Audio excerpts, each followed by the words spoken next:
I'm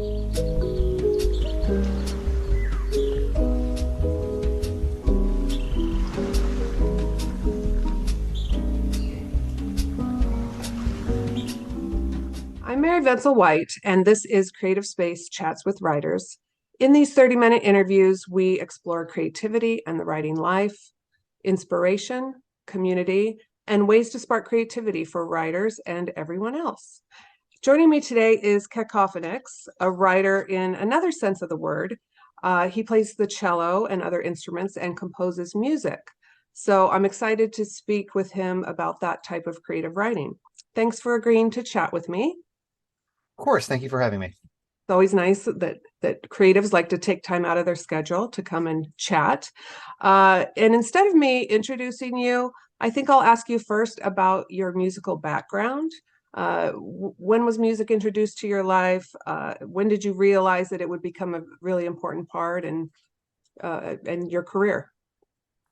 So I started playing the cello when I was about 9. About that age, kids are usually given the opportunity to play an instrument in the school orchestra or whatever. So I started, I'm not quite sure why I picked the cello. It just sort of made sense at the time. But my mom said one of her earliest memories of me, as a musical entity was seeing me tearing down the hill on my bike with my cello on my shoulder. And of course it, was incredibly nerve-wracking to watch, but I was going to say, was she worried that you were going to ruin the bike or the cello or yourself? Probably. Yeah. But I didn't. Yeah. So I've been playing. I started playing cello when I was 9. I also started playing guitar around that time, but guitar I'm not very good at. That's more like a songwriting tool for me. At the time I was kind of ambivalent towards music. I listened to a lot of classic rock and stuff like that, but as far as pursuing music on a serious level, I kind of just wanted to mess around until I got to about junior high school age, and I discovered that there's a lot more. Well, more on this later when it comes to influences, but I discovered there's a lot more you could do with the cello than I previously thought. So I started taking it a bit more seriously. I went to Los Angeles County High School for the Arts, as a music major, and then from there I went to Baldwin Wallace in Berea, Ohio for my undergraduate degree, and that was in cello performance and composition. And then when I got to grad school, I just did a straight cello performance degree. That seemed like a wiser career decision. But as far as my background goes, I've done a lot of I have my own project, Hvile I Kaos. I've done a lot of session work for various projects. I do a lot of gigs in the traditional sense of weddings, funerals. There was that one day where I played a funeral in the morning and a wedding in the afternoon. Yeah. I've done and as far as session stuff goes, I've recorded for various projects from metal to folk to hip hop to as whatever I can get my hands on. But that's kind of the nutshell version of my background. It's interesting because a lot of some creatives takes them a while to kind of come around to either admit or give in to the fact that they're creative, right? But it sounds like from the minute you went off to college, you were pretty that was your thing. That's what you were going to study. Did you ever think you'd do something else, or you just knew that you'd do something in music? That was just the focus right early on. Yeah, music was definitely the focus. I've had kind of a love-hate relationship with classical music specifically. I'd like to, at this point in my life, I'd actually like to get more back into it because I miss the clear standards. I miss the professionalism. I miss a lot of I just miss the clarity of it. And plus it's great music, but when I was younger I was kind of resistant to that, so there was less of a conflict with whether I wanted to do music as a whole and more just what kind of music would be mine. Sure. I was obviously very into metal and sort of tried to make that my thing, but when I actually sit down to compose music, something kind of different comes out. So yeah, I was going to ask you about your influences and how those affect how do you think those helped form your creativity and also how you compose music? Well, obviously the biggest influence when it came to, deciding to take the cello seriously was Apocalyptica. because they, started out as a cello quartet playing Metallica covers and since became sort of the original cello metal band. And that sort of inspired me to start taking the instrument more seriously. When it comes to writing influences, Dissection is a big one. Mm. It's a metal band, but with a sort of a melancholy neoclassical sensibility to it and a very uh, strong undercurrent as far as, the inspirations behind the band. And The Devil's Blood is another one, and they're just straight rock and roll. And that sort of inspired me to, explore other sonic territory as well. So I'd say as far as my three major influences go, it would be Apocalyptica, Dissection, and The Devil's Blood. And then when it comes to how that affects my composition, I've never really striven to mimic my idols so much as sort of do justice to what they did by doing my own thing. So Right. Well, as after I asked it, and I kind of started thinking that that was maybe not kind of a dumb question because, and I don't want to overwork the comparison to writers, but I mean, writers, same thing, right? We read other people that we're influenced by. Obviously, some aspects of their style or sensibilities might rub off on us, but what even we're not trying to mimic. We're eventually going to come to our own voice. But I thought it was interesting what you said about even when you were so influenced by the heavy metal that when you went to compose your own stuff, something different came out. yeah, that's been sort of a weird push-pull, particularly when it comes to Hvile I Kaos, is I initially I was very insistent, like this is black metal, just in a different format. Like Hvile I Kaos is Mm. a black metal band. I was always very like I wouldn't let that one go. It's still kind of to me, it's a black metal band in the way that really matters, or all the ways Mhm. that really matter or that define the genre for me. But I've come to understand more that may not really translate well to other people because it is acoustic. It's primarily cello driven, or string driven rather, and we do a lot of stuff that you wouldn't hear in a conventional metal context at all. It's sort of its own brand of modern chamber music, just with a black metal sensibility. So what I choose to call it now is black ritual chamber music because I think it's more freeing to have your own genre than it is to try to conform to one that already exists. I was going to say that. I was going to say maybe it's your own thing. I mean, we put ourselves in genres because we want to appeal to people, not because we want to necessarily be part of the gang or whatever or conform. We want people to be able to find us, right? You know, you want people that like that kind of music or something that's in the vein of that music to be able to find you. So, Yeah, absolutely. And I really tried to appeal to black metal fans as much as possible, but I've also come to realize more recently that there's other audiences for what we do, yeah. and it's more and we're kind of in a transitional phase of branching out right now. Like we just played we just did a performance last night as Mm. we were speaking earlier at the Frida Cinema in Santa Ana, and Hmm. that was a very eclectic show. There was us, and then there was like a psychedelic rock band, there was a black and doom band, and then there was this cybergoth industrial band that played. And we were headlining, so it was very much our event. And it's I think the eclectic nature of it really proves as a testament to the fact that we can appeal to a broader audience than I previously allowed myself to consider. That's kind of exciting. Good thing to know, you know? Yeah, and I'm really looking to branch out into yeah, just different audiences, different demographics without changing the music or like, Yeah, quote unquote selling out in any way. right. I've recognized that what we do isn't necessarily very commercial, but it does have a broader appeal than I I can allowed relate to myself to. that. I can relate to that. Yeah. Well, it's like what we said about, you want people to find you. That's the purpose, right? You want to be heard. Can we talk a little bit about your process of composing music? I know you do all these sorts of things. You play gigs, do sessions. We'll talk about that a little bit. But when you're composing original music by yourself, what is that process like? What do your first inspirations come from? What inspires you to sit down and write something?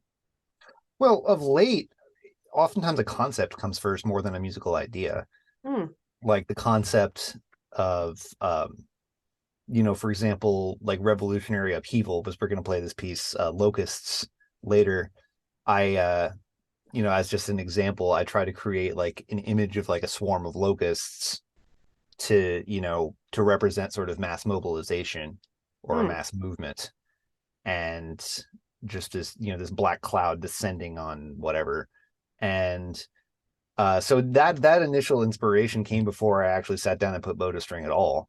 And when I did do that, I created, I started with some little squeaky noises more than anything else, just to create that texture. And then I started building from there, and then adding some riffs and some more definite chord progressions and melodies that eventually became a piece of music. But these days, I would say I generally start with a concept. That's interesting. I mean, it's metaphor. That's what we call metaphor, right? Yeah. Trying to show something by relating it to something else. It's very interesting. So I mean, revolution, that's sort of an interesting concept to be contemplating. Do you know why you were contemplating that? Just curious. Mostly because of what was going on in the world, or has been going on in the world. I mean, politics today are very, and I mean, this is funny. I don't really consider myself a political artist or a political musician at all, and I Right. actually disagree with the idea that all art is political. I mean, some people will insist, to their dying breath, that all art of any medium is inherently political. I don't believe that. I believe it can be, and there's no shame in confronting politics. But what Right. was really inspiring me was just what was going on in the world around us, with how divided things are, and how just the groupthink on pretty much over the last, I'd say, decade at this point. The narrative has been dominated by groupthink, and a tendency to like act impulsively en masse. And I was inspired by that to and I was working on these pieces that deal with these. Like, I was actually recording them during the Capitol riots, so that provided an extra little burst of inspiration. I seeing the concept I was wrestling with, acting out in real time, was very disarming. Yeah, For lack of a I was better going to word. say artistically, I suppose productive, but not in many other ways, right? Yeah. No, but it was I think encouraging is too self-serving a way to put it, but I know. definitely, Yeah. um, Sometimes that happens, def right? Things that aren't so pleasant, end up serving as opportunities for us to create art. And I suppose we can feel bad about it a little bit, but maybe not. Do yeah, you no, consider the audience at all when you're composing, or when you're composing music, or I suppose even playing?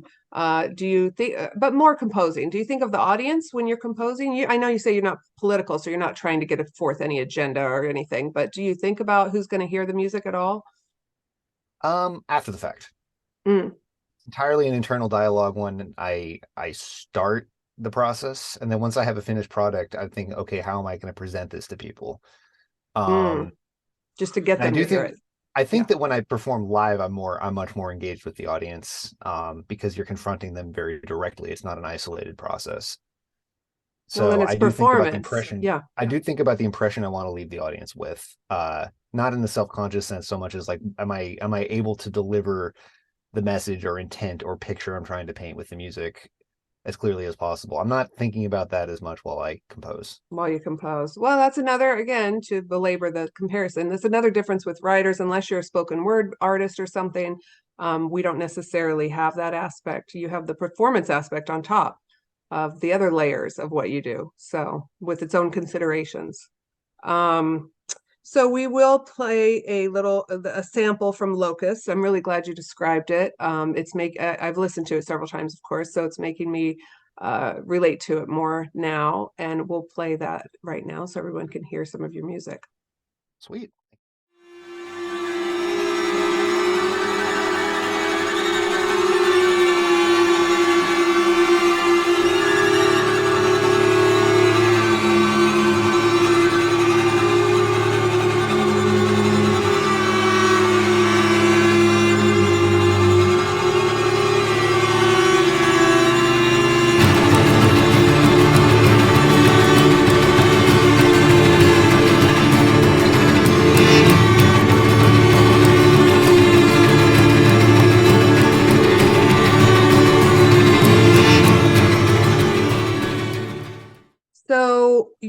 also do session work with other musicians. Can you describe what that process is? I think people have heard that term. Oh, I do session work, but what does that mean? How is that? It's a creative process, but also collaborative. How is that different? How is it the same as composing by yourself? What is it? What does it look like? Well, for lack of a better word, I'm a hired gun.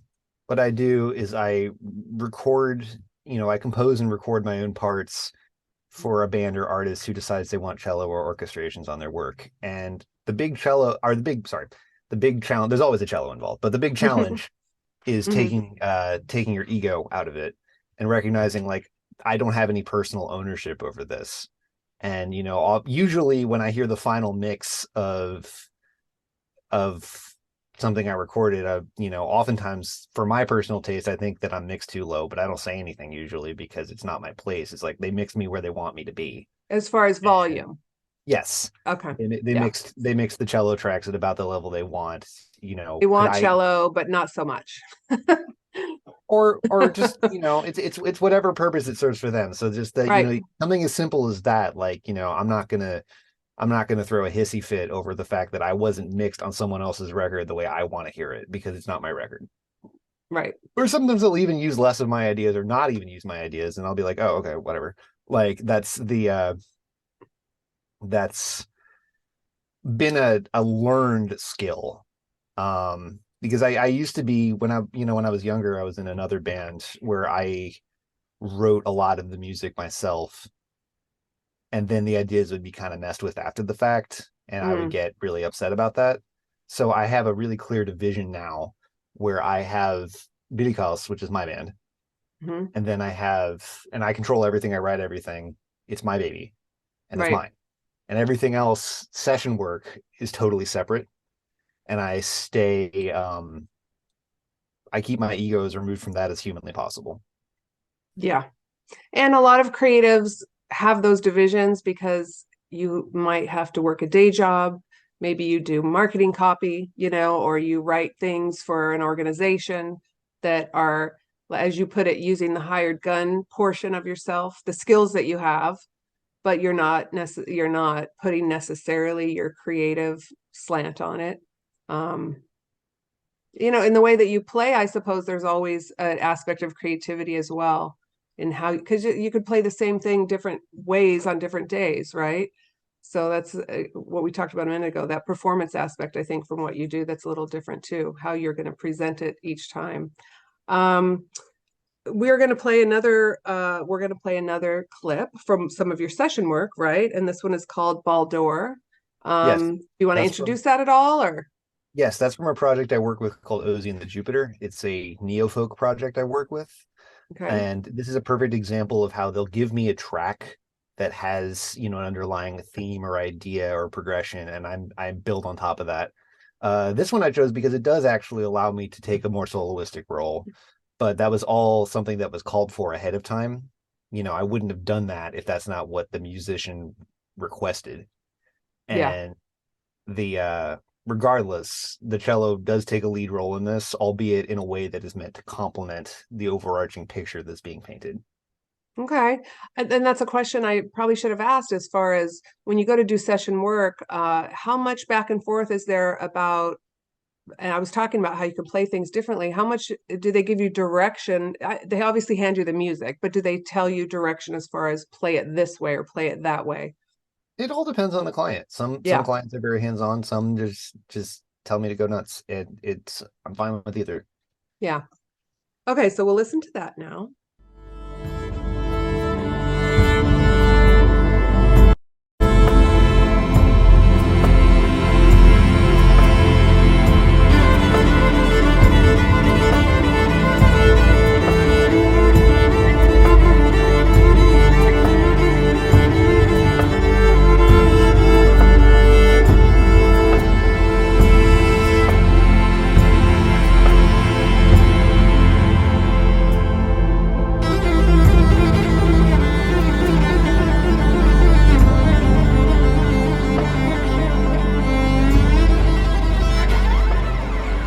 Thing that you do in the vast range of your musical experience is that you often play for events.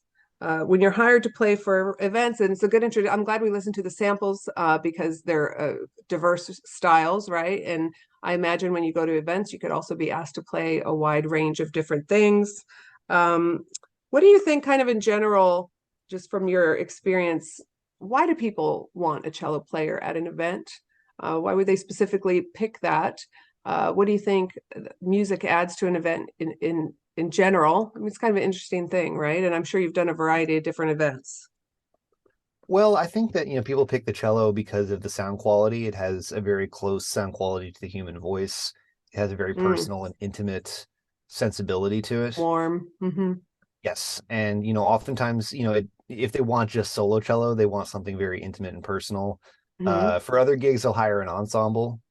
Sometimes, I'll be part of a small chamber group or play with a band or whatever. But the main reason they want the cello, I think, is because of that warm, intimate, very voice-like quality that the instrument has. For example, just yesterday, I did two gigs yesterday, actually. I had my band's Wow. performance, and then I also earlier in the day had a wedding gig in Anaheim, and they just wanted a simple rendition of a alt rock song, and Hmm. that was what they wanted for their wedding. That was what they wanted to walk down the aisle to, and I was happy to provide. And Sure. it was something as simple as that, just a vibe they were going for that can make all the difference in someone's events, life, what have you. Yeah, I think so. I think that's the answer. Music adds a definite element and ambiance to an event, particularly a wedding, but lots of events. Um, do you enjoy the session work? Do you ever wish you didn't have to do it? I mean, not the session work, when you have gigs. Do you enjoy that as well, or is it really just, do you sometimes not want to do it because that's, for No, your I bread and enjoy it. butter? No, I enjoy it. I mean, obviously it depends on the gig. There are some that are more enjoyable than others, but I enjoy the experience of getting out and getting to be, Mm, so much of what I do is from my home studio. It's nice to actually like leave the house. yeah, And yeah. it's nice to get to be part of, people's lives. Uh, the weird thing about playing like a wedding, for example, is you see these people you've never seen before in your life, and you're seeing them from one like breaking out in tears and what have you. And I'm just like, I don't know you, but this is clearly a very huge moment in your life. So Yeah, right. I'm glad to be here. Yeah, And yeah. Yeah, that's true. You probably go to some very dramatic events. Yeah. yeah, and some of them have been there've been some weird ones. Weird in a good way, of course. Like for example, there was a little micro theater thing I did in San Diego once where Hmm. it was a one man play about a hypothetical scenario where evil hypnotists put the world to sleep for 15 years or Oh, something like that. And I had to just improvise in front of like an old tattered wedding dress or something in like an alley in a warehouse. And that was part of the theater experience. And what were you supposed to be trying to project? Like an emotion or a vibe or what? just a weird, surreal melancholy, I think. Okay. It was very, very loosey goosey. So I did my best. But it was fun. So occasionally I get fun stuff like that. That sounds almost Um like an improv type situation, that's you exactly what know? it was. That's exactly what it was. And then I got to hear a dialogue about, this professor talking about this hypothetical history where, 15 years in the history of the world were lost because of these evil hypnotists. And it was Not a bad I concept, mean, I guess. yeah, it was strange, but it was fun. And so, like I said, occasionally I'll get weird gigs like that. Other times I'll get more, standard stuff like weddings or funerals or Yeah. um Birthday parties. yeah, I have played some birthday parties. What about like corporate events? Do you do some corporate events too? Very rarely. I'm open Mm, to it. I think that's a scenario where it's not like the vibe, maybe. you have to know you have to like a guy who knows a guy. It's kind of like that. Mm. But Like the world. there's definitely a chumminess in that world that I don't quite Yeah, understand. But right. I'll go where the money is. Yeah. Well, let's talk about creativity in general. Do you think creativity is a gift that people are born with? Do you think it's something else? Well, I think creativity and any degree of talent, quote unquote, is like I don't like the word talent because I feel like it implies some sort of divinely inspired gift rather Mm, than work, rather than the fact that it's a skill set that's cultivated. The word I prefer is inclination. Like mm, if you want to make music or write books or what have you, and you have the inclination and you have ideas that you want to get out to the world, I feel like the work you put in is 10 times as valuable as any natural ability that you may have been bestowed with somehow. And so I think mm. creativity is very much a skill set to be cultivated rather than something that's just sort of handed out. i Yeah. I don't, like I said, I don't like the word talent. I think it Yeah. minimizes the amount of actual work that has to be put in. Right. And when you think of the word creativity, I mean, it comes from create, obviously. So it's almost like teaching us what it's about. Because you could be creative, I suppose, in your brain, but the whole purpose of creativity is to create something. So it goes to what you're saying. You have the inclination, you have the drive, you actually do creating. Um, that's the process, and you're being creative. I agree with you, I think. And I like your term inclination too. I do think that you can be born with a certain proclivity or talent towards something or other, but I think it's short-lived. Like it's only going to take you so far, like you're saying, unless you put that effort and you're interested in pursuing it. Talent's not going to go very far. Okay, one final question, and you can finish this. If I didn't have creativity in my life, That's a very good question. Kind of put all my eggs in this basket, to be honest. I think if I didn't have that in my life, I'd probably be working some dead end job that I hate, honestly. I mean, I'm not gonna sugarcoat it and act like I have a whole lot of other options. yeah, yeah. But you're doing it, it sounds like, and I wish you really good luck with your new album. That's exciting. When will it be out? We don't know yet. The album is finished being recorded. Okay. It needs to be mixed and mastered, and then I'm going to shop it out to some record labels. And I want to make sure that we actually land with the right label because I've had sort of a mixed bag experience with smaller labels and distros, Mm. and some have done a better job with my music than others. But I have some goals for how I want this release to go, and so I want to make sure it's in the right hands this time. Yeah. Now, is the music on the new album composed by you or Yes. co-written solely you? Yes, the only guest appearances are actually vocal guest appearances, and it's not like even singing. It's more like chanting, or there's one track where I just ask people to scream and freak out like they're being tortured or something like that. Okay. And other Session work. yes, How do you yeah. get So how do you get people for scream session work? I just said on social Yeah. media like, hey, like any of my friends want to like lose their minds on a recording, and then I had there's another piece where I had a friend who was in the military, and one of his buddies did some like King Leonidas like oh kind of chants to give Oh, it sort of a funny. Spartan vibe. Like those are the only Interesting. real guest contributions on the album. The rest is all me. Great. Well, I look forward to hearing it. Thank you so much for chatting with me today.